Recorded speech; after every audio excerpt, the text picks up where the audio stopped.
আসসালামু আলাইকুম, সবাই কেমন আছেন? আলহামদুলিল্লাহ আমি ভালো আছি। এখন কয়টা বাজে জানেন? ভোর ৬টা। ৬টা ১০-এ আমার ছোট মেয়ের স্কুল বাস আসে। ও ৬টায় নেমে যায়, ওকে নামিয়ে দিয়েই শুরু হয় আমার জীবনযুদ্ধ। আজকে ভেবেছিলাম ৬টা রুটি করব, কিন্তু ৮টা হয়ে গেল। আটার পরিমাণ একটু বেশি হয়েছিল, তাই ৮টা হয়ে গেছে। যাও, কিছুই করার নেই। চটপট রুটি নাস্তা রেডি করে, রুটির সাথে আসলে ডিম ছিল। আজকে আর ভালো লাগেনি ভাজি করতে। কলা, রুটি আর ডিম। যেহেতু সকালে আমরা ৩ জন নাস্তা করব, তো আমরা কেউ একটা কেউ ২টা রুটি খাই এরকম। তো দ্রুত আমাকে এই কাজ শেষ করে আবার পরবর্তী স্টেপে যেতে হবে।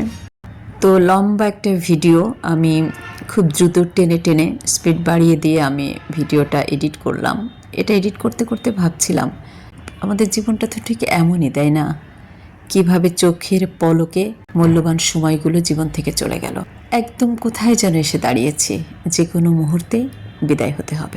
এটাই তো বাস্তবতা, তাই না? মাঝে মাঝে ভাবি, আবার স্বাভাবিক হয়ে যায়। কেননা এটা যদি ডিপলি ভাবি, তাহলে আসলেই তো কোনো কিছু করা যায় না।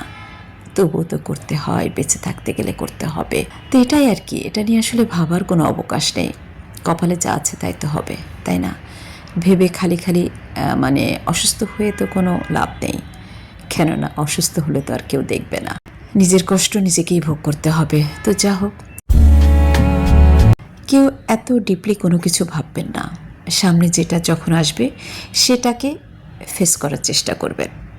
এটা হতে পারে, এটা করলে এটা হবে বা হয়েছিল, এটা কখনো ভাববেন না।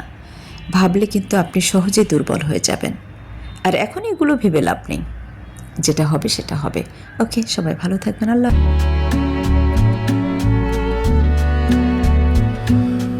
What can you say when love goes away?